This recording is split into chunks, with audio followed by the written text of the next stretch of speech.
Eto mga tol, pag-usapan naman natin yung sinasabi ng China na tinutukan daw sila mga tol ng armas ng mga AFP mga kapatid na. At ito ay itinatanggi no ni Chief o General Bronner mga kapatid. Iba daw yung nanutok doon sa inangat lang yung barel para i-ready lang no, i-ready at ipakita ng teka naka-ready na kami. Pero hindi sila tinutukan as inangat ng gano'n na tinutok, hindi daw gano'n ang ginawa mga kapatid. No, so yan ang papanoorin natin mula rito sa GMA Integrated. Kaugnay pa rin to no. So nangyaring insidente doon sa Ayungin Shoal kung saan kinukuha ng mga China Coast Guard yung pagkain ng mga sundalo na in-airdrop doon sa kanila, yung supply ng mga sundalo para meron silang kainin doon sa BRP Sierra Madre. Pilit kinukuha nito mga Chekwa at tinapon pa sa dagat nung nakita nilang pagkain yun. Alright, so panoorin natin to mga tol. Pinalaga ng AFP ang ulat ng Chinese media na nagsasabing nanutok ng baril ang mga sundalong Pinoy sa China Coast Guard sa Ayungin Shoal. Karapatan daw ng ating mga tropa na protektahan ang kanilang sarili, lalo kinuha pa ng China Coast Guard ang kanilang rasyon ng pagkain. Saksi, si Chino Gaston. Oh, labas na dyan yung mga China Coast Guard na China Coast Guard, yung mga pro-China na nagtatanggol Yung may mga pro-China diyang nagtatanggol Asan daw yung video, ganyan-ganyan. Sa kuhang ito mula sa China Coast Guard, kita ang BRP Sierra Madre na nagsisilbing military outpost ng Pilipinas sa Ayungin Shoal sa in-airdrop po. Sa West Philippine Sea, kalagitnaan ng airdrop ng supplies sa BRP Sierra Madre. Sabi ng Chinese media, dalawa sa mga tropa ng Pilipinas sa barko, itinutok umano ang kanilang arma sa CCG. Asan yung videong itinutok sa inyo? Pero ayon kay AFP Chief General Romeo Bronner Jr. sa eksklusibong panayam ng GMA Integrated News, we are denying, no? Nakausap po namin yung mga sundalo natin dun sa BRP Sierra Madre. Hindi po nila tinutukan yung Chinese, no? Hindi nila tinaas yung kanilang armas para tutukan yung mga Chinese. Hawak-hawak lang nila. Pinakita lang na nakahanda na sila, naka-ready na pero hindi itinutok. So may nagsabi pa nga rito sa comment ang motto daw ng mga sundalo, pag itinutok, pinuputok na. So hindi naman pala tinutok, kapatid, no? Because of that right to self-defense. Ayon kay Bronner, 4 na airdrop ang ginawa nila sa BRP Sierra Madre noong May 19. Ang isang drop, kinumpis ka raw ng mga Chinese at nang makitang pagkain ng laman, itinapon umano ito. Biruin mo kung gaano katigas ang mga mukha ng mga yon, no? Nung nakita nilang pagkain ng laman, itinapon nila sa dagat. 'Di ba? Kita mo pagkahayop ng mga yon. Our rubber boats had to go to that area para i-recover kung ano yung kaya nilang i-recover. But the thing is, lumapit ng masyadong malapit yung mga Chinese dun sa ating BRP Sierra Madre. And meron tayong rules of engagement na sinusunod. Na kapag may mga ganyan na nakikita nila na maaring threat, no? Ay they have the right to defend themselves. Buti na lang talaga, 'di ba? Meron palang rules of engagement. Pag nakikita nilang threat 'yon, pwede silang gumawa ng hakbang para ipagtanggol sarili nila. Swerte pa tong Swerte pa pala tong mga Chekwan to, talagang hindi sila tinuluyan mga tol, di ba? Mission vessel Ania ang BRP Sierra Madre. Balikan natin. Ito yung picture at ito yung video yung pinakita ng China. Tingnan natin kung talaga nakatutok. O nakaturo lang. Kasi kahapon yung reaction video ko kahapon, sabi ko parang nakaturo lang Ganyan na nakikita nila na maaring threat, no? Ay they have the right to defend themselves. Commissioned vessel Ania ang BRP Sierra Madre. Ayan ito yung sinasabi ng China. Ito yun Unang-una ito nakababa ng kamay yan. Ito naman parang nakaturo lang yan. Yun yung sinasabi ko kahapon Kung napanood nyo yung reaction video ko kahapon, sabi ko parang nakaturo lang. Ibig sabihin, otorisadong magkaroon ng armas para sa self-defense.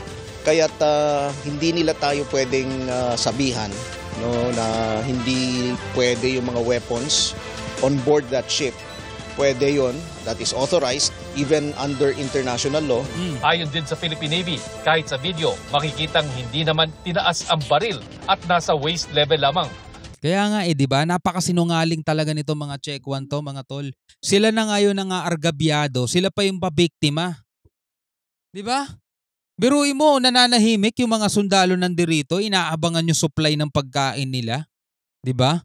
Tapos bigla kayo magdaratingan, aagawin niyo yung pagkain. Tapos yung nakita niyong pagkain nga talaga ang laman, baka kasi tamang hinala sila, baka kasi building materials eh. Nung nakita nilang pagkain yung laman, itinapon daw sa dagat mga tol. 'Di ba? O kaya bad trip yung mga sundalo natin. At buti nga lang ganun ang ginawa eh. Tapos ngayon sila pa biktima eh, no? Grabe pagkasinungaling nitong mga Chequan to. Walang sundalo ang umaasinta. Mula sa bewang, tinataas ito, shoulder at sinisipat. Ang dapat din daw pinagtutuunan ng pansin ang pangunguhan ng airdrop package ng CCG Tama. na kinalat pa raw nila sa dagat. Ito yung katulad ng kaninang video natin yung unang reaction video natin Ito yung mga rubber boat natin. Ito yung sa China. Ito mga China Coast Guard. Itong mga tong nagsisigawan na yan. Sumisigaw yung mga yan dun sa actual video pinanood natin. Ang pangunguhan ng airdrop package ng CCG na kinalat pa raw nila sa dagat. Ayon sa AFP, ipoprotesta ng Pilipinas ang ginawa ng CCG. We are bringing supplies, humanitarian supplies for our troops in BRP Sierra Madre para mabuhay sila doon.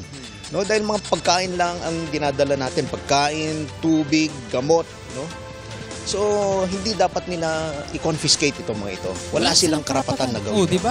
Kinundin na rin ng ilang senador ang pagkumpiska ng China sa pagkain na para sa mga sundalong Pinoy. Di ba anong karapatan nila doon? Yun ang tanong Anong karapatan nila doon? O ngayon, paano ito ipagtatanggol ni Harry Roque? Malamang sa malamang, hindi ito ibalita doon sa SMNA. Kasi wala naman sila may pagtatanggol dito eh. Gayon din sa iba pang panghaharas ng CCG sa Ayungin Shoal. Provocation talaga yun. Pati yung pagkuha nila ng pagkain natin, hindi naman kanila. Ilang beses nang nagkatensyon ng Pilipinas at China sa Ayungin Shoal. Di bababa sa 7 beses nang na-water cannon ang mga resupply mission natin dito. Lakas! Sa pagkakataong ito, airdrop ang ginawang resupply ng AFP. Pero hindi raw ibig sabihin nito na duduwag na tayo. Very peaceful yung ating ginagawang mga means, Tama. mga options natin to bring supplies to our troops. Pero this does not mean na puro airdrop na lang gagawin natin. Siyempre. Of course, kailangan rin yung rotation ng tropa. So talagang kinakailangan na sumakay ng barko yung mga tropa natin. Magro-rotation, papalitan naman ng ibang tatao doon. Siguro mga 1 buwan ulit, mga ganun lang. Kasi hindi pwedeng 1 taong ka dyan, mababaliw ka dyan, masisiraan ka ng ulo dyan. Diba? Kaya kailangan talaga may rotation. At darating ang panahon, barko naman ang gagamitin. Pero yun na nga, malamang sa malamang magkakatensyon na naman yun. Sabi nung open sa dialogue daw na bansa. Mga sinungaling. Tropa. So talagang kinakailangan na sumakay ng barko yung mga tropa natin. Patuloy na iginigiit ng China na kanilang Ayungin Shoal na tinatawag nilang Renai Jiao. Sa Shangri-La Dialogue sa Singapore, muling iginit ng China na iligal ang pagkakasadsad doon ng BRP Sierra Madre. Yan no? Sinungaling yung mga yan eh. Bagamat ang paninindigan ng Pilipinas, bahagi ito ng ating exclusive economic zone.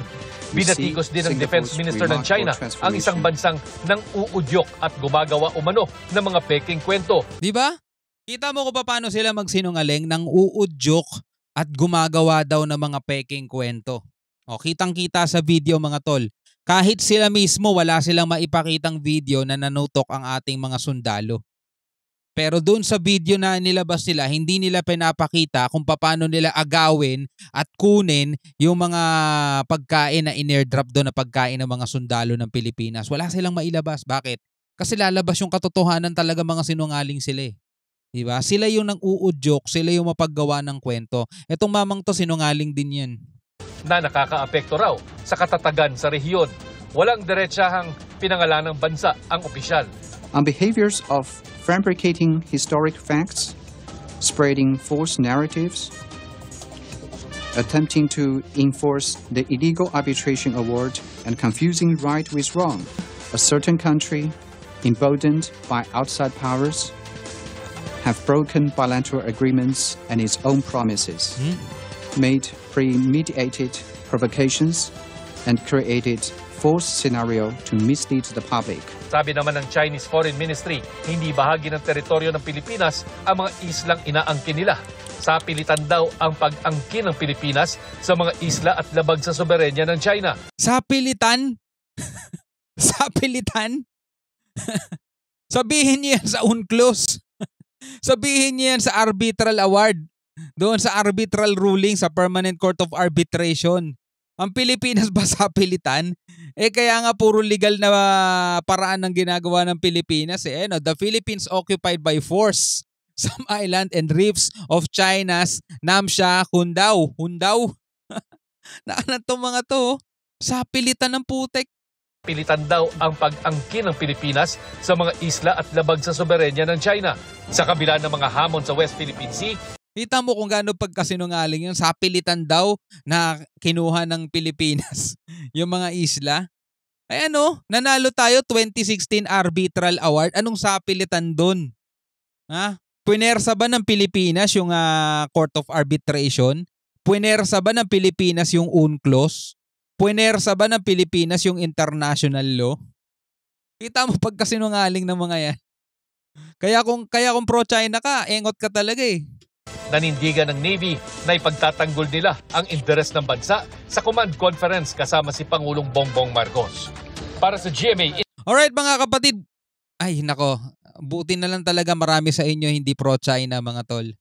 Pero yung mga pro-China nagko-comment dito, nako, kaya minsan ayoko na lang pansinin kasi nakakaawa naman talaga sila. Kakaperanggot na lang ang utak na natitira sa ulo nila. Ayaw pa nilang gamitin. Anyway, hanggang sa muli, ako nga pala si Shobaldi. Peace out.